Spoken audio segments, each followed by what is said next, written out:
Yes. नमस्कार, मैं हूं ऐश्वर्य प्रधान और मेरे साथ आज खास तौर पर मौजूद है योगेश शर्मा। पॉलिटिकल मामलों में एडिटर तो हैं, लेकिन सियासी तौर पर लंबे समय से पत्रकारिता में सियासत से जुड़ी खबरें लगातार पहुंचाते रहे हैं। तो ऐसे में आज की खबर ही कुछ ऐसी है, तो स्वाभाविक रूप से लगा कि दोनों के साथ डिस्कशन आप लोगों से शेयर करें और क्या कुछ चल रहा है। क्योंकि राजस्थान में एक तरफ अशोक गहलोत है तो दूसरी तरफ प्रधानमंत्री मोदी का दौरा खत्म हो चुका है, लेकिन इन सबके बीच में अमित शाह की क्लास कल लगने वाली है।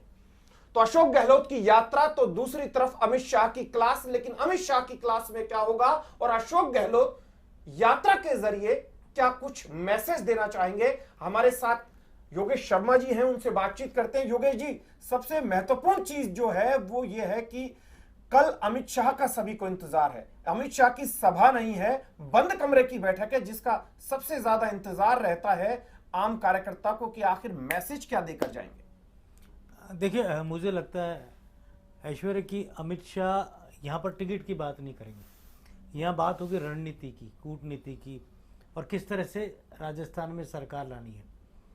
और आपको ध्यान होगा कि बहुत सालों पहले एक बार महाराष्ट्र विधानसभा चुनाव के वक्त जब अमित शाह राष्ट्रीय अध्यक्ष थे, उस समय कवर करने का अवसर मिला, तो एक बैठक मैंने देखी जो उस समय बीजेपी तब सत्ता में नहीं थी महाराष्ट्र में।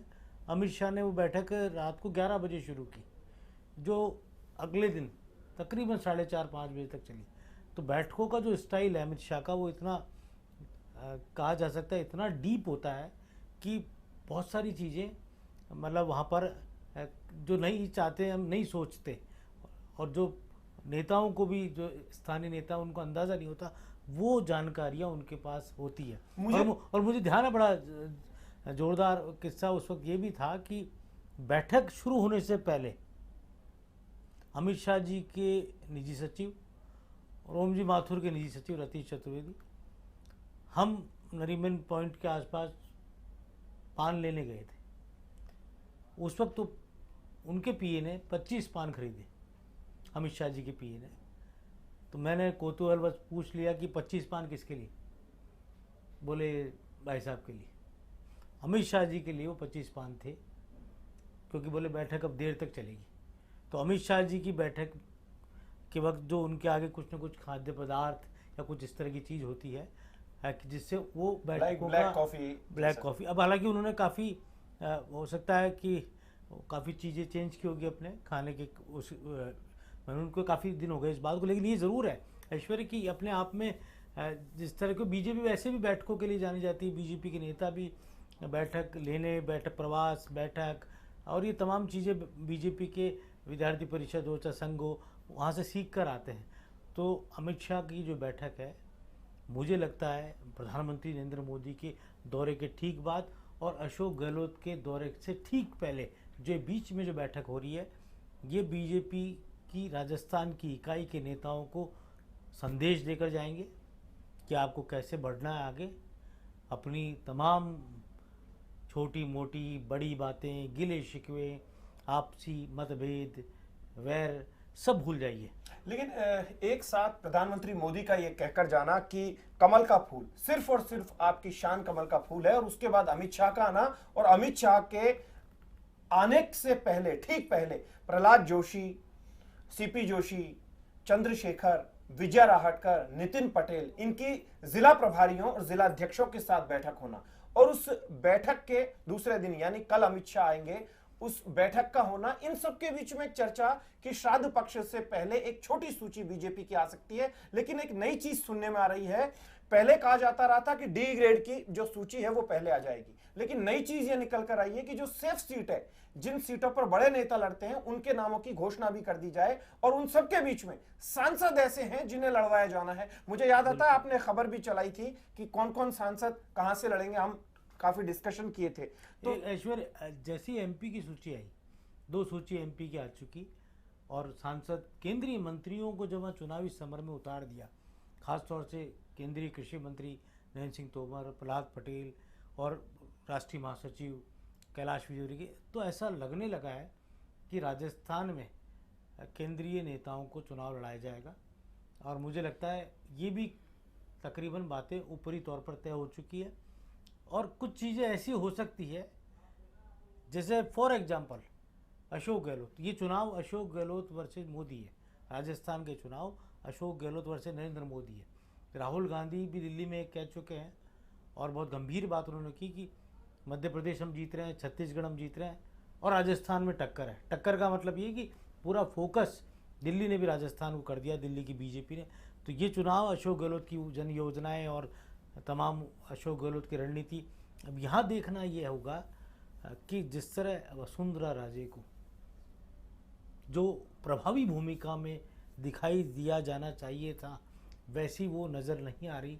उनके तमाम समर्थक विधायकों, तमाम समर्थक नेताओं, कार्यकर्ताओं में जो एक कहा जा सकता है कि यक्ष प्रश्न भी है और एक डर भी है, और कि हमारा भविष्य क्या होगा। तो किस तरह से डर उनको ज़्यादा है, जो उनके बहुत कट्टर फॉलोअर्स हैं, क्या उनकी टिकट कहीं गर्त में नहीं चल जाए, क्या उनको मौजूदा जो नेतृत्व है क्या उनको पूछेगा या नहीं पूछेगा।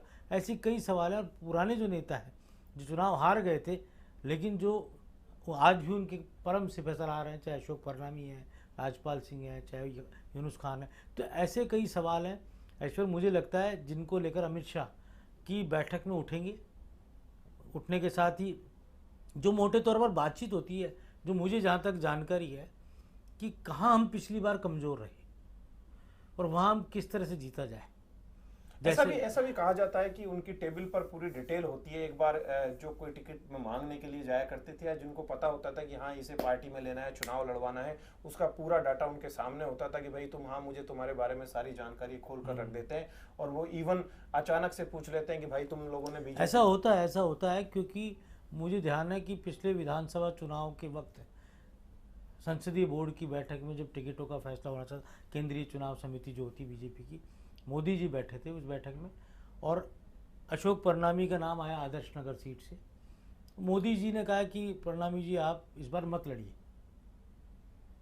लेकिन वसुंधरा जी और मोदी जी और परनामी जी दोनों पूरी तरह तैयार थे। परनामी जी ने कहा साहब मैं चुनाव जीत जाऊंगा, मेरी तैयारी पूरी है, बोले देख लीजिए आप, लेकिन मुझे लगता है कि आप ब्रेक ले लेते। मोदी जी के पास इनपुट था और रिजल्ट भी हमारे सामने आदर्श नगर क्या रहा। दूसरा नाम आया एक जोगेश्वर गर्ग को लेकर, जबकि वहाँ बीजेपी की मौजूदा विधायक जालौर से अमृता मेघवाल। तो मोदी जी के मुंह से निकला कि यहाँ जोगेश्वर जीत जाएगा और जोगेश्वर गर्ग को टिकट मिला और जोगेश्वर गर्ग आज विधायक। तो इनपुट राजस्थान को नरेंद्र मोदी भली भांति जानते हैं, अमित शाह भली भांति जानते हैं। नरेंद्र मोदी स्कूटर से जयपुर के में घूमते थे एक ज़माने के अंदर और राजस्थान में बहुत प्रवास उनके हुए। अमित शाह राजस्थान के तमाम जनपद को, तमाम एक एक कहा जा सकता है निर्वाचन क्षेत्र को, यहाँ के लोकल लीडर्स को, उनकी कार्यशैली को, उनकी गुटबाजी को, कितने कैंप राजस्थान की बीजेपी में बने हुए हैं, ये सब केंद्रीय नेतृत्व और खास तौर से इन दोनों नेताओं से मैं वापस अशोक नहीं है। अब ये सारी चीज हुई है, मैं अशोक गहलोत पर आऊंगा क्योंकि अशोक गहलोत की एक रणनीति जो है वो कारगर कई बार देखी जाती है। क्योंकि गुजरात में टेम्पल वाली जो चीजें थी वो उन्होंने एक प्रयोग किया और अब चर्चा चल रही कि जब वो यात्राओं पे निकलेंगे, अभी लगातार कई जिलों में जाएंगे तो वो प्रसिद्ध मंदिरों में भी ढोक लगाएंगे। हाँ, ये बात सही है। और मुझे जैसा कहा जा सकता है कि अशोक गहलोत एक वो चुनौती है भारतीय जनता पार्टी के सामने, जिसको लेकर बहुत सोची समझी रणनीति के साथ सामने आया जा रहा है। और जिस तरह से कांग्रेस पार्टी ने भी यहाँ पर फोकस किया है, एक रिटायर्ड आईएएस हैं तमिलनाडु कैडर के, कर्नाटक के कैडर के शशिकांत सेंथिल, वो यहाँ मोर्चा जमा चुके हैं। और कहा जा सकता है कि तमाम वो कर्नाटक मॉडल जिसको लेकर कांग्रेस को सफलता मिली, वो मॉडल यहाँ अपनाया जा रहा है। लेकिन अशोक गहलोत का खुद का मॉडल है, वो राहुल गांधी और इनकी समझ से परे है। वो अशोक गहलोत का खुद का मॉडल है, इसीलिए वो 5 साल भी पूरे करते हुए नजर आ रहे हैं। और मुझे आज को ध्यान होगा, अपन दोनों उस सभा में थे ऐश्वर्य, जब अमित शाह की मीटिंग हुई थी जयपुर के वो सबसे बड़े सभागार। बिल्कुल, हाँ बिल्कुल। और अमित शाह ने कहा था उस मीटिंग में कि हम इस सरकार को नहीं गिराएंगे। ये तब की बात है, बाड़ेबंदी वाला दौर भी खत्म हो गया और उसके बाद उन्होंने कहा था हम इस सरकार को नहीं गिराएंगे, इनकार करके गए। हाँ, अब नहीं गिराया उन्होंने, कोई प्रयास ऐसा नहीं हुआ। अशोक गहलोत उन इलाकों पर फोकस करेंगे जहां उनको लगता है कि संभावनाएं पिछली बार बहुत कम थी या नगण्य थी, यहाँ जहाँ कहा जा सकता है कि बिल्कुल कांग्रेस वीक थी, और अशोक गहलोत दूसरा एक काम और कर सकते हैं जो उन्होंने पिछली बार भी उनके रणनीतिकारों ने किया था कि टिकट कहीं और, निशाना कहीं और। जैसे बाबूलाल नागर जीते, जैसे संयम लोढ़ा जीते, जैसे आपके राजकुमार गौड़ गंगानगर में जीते। अब वो आपको पता है किस तरह सरकार बची थी सचिन पायलट और तमाम कांग्रेस की बगावत के वक्त, और किन किन लीडर्स ने, बाहरी लीडर्स ने भी साथ दिया, वो सारी बातें अपनी जगह। तो ये जो चुनाव है, ये चुनाव केवल बीजेपी और कांग्रेस के बीच की जंग इन नहीं है। सबके बीच में लोगों की निगाह दो लीडर्स पर है जिनको लेकर हर कोई देखता है कि आखिरकार अब क्या, और सोशल मीडिया पर लगातार देखते हैं कि उन लीडर्स से रिलेटेड जो खबर होती है एकदम से लोग देखना शुरू करते हैं क्या हुआ, किस तरीके के एक्सप्रेशंस आए, किससे बातचीत की। वो दो लीडर हैं वसुंधरा राजे और सचिन पायलट। अभी तक भी कुछ चीजें जो है वो क्लियर समझ में नहीं आ रही है। कुछ हद तक कल समझ में आई बीजेपी की चीज, लेकिन देखिए वसुंधरा राजे को लेकर बहुत काफ़ी चीज़ पहले तय हो चुकी थी कि वो फेस नहीं होंगी। परिवर्तन यात्राओं के अंदर वो खुद मौजूदा तौर पर कहा जा सकता है कि उतनी यात्राओं के वक्त नहीं पहुंची शुरुआत में तो इसको लेकर केंद्रीय नेतृत्व ने किस तरह से सोचा होगा ये अलग बात है। लेकिन बिना वसुंधरा राजे राजस्थान में भारतीय जनता पार्टी की सरकार बनेगी, इसको लेकर राजनीतिक विश्लेषक संशय करते हैं, वो विस्मयबोधक चिन्ह लगा देते हैं उस बात पर। तो ये बड़ी बात है। उधर सचिन पायलट की बात आती है। सचिन पायलट मौन, कूल पॉलिटिकल कस्टमर की तरह बिहेव कर रहे हैं। वो किसी भी तरह की किसी भी विवाद में नहीं पड़ने के बजाय जो आला कमान के निर्देश हैं उन पर वो आगे बढ़ रहे हैं।